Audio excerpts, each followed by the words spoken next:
Hello everyone, this is Adam from Kanen Coffee. Here we have a Eureka Specialita. It came in for just a routine cleaning. So we cleaned out the grind chamber, we cleaned out the chute, and we also replaced the burrs.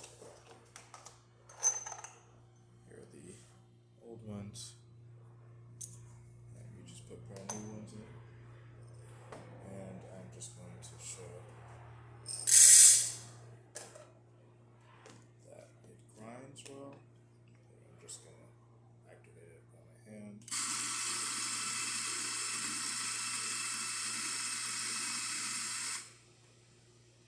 Okay.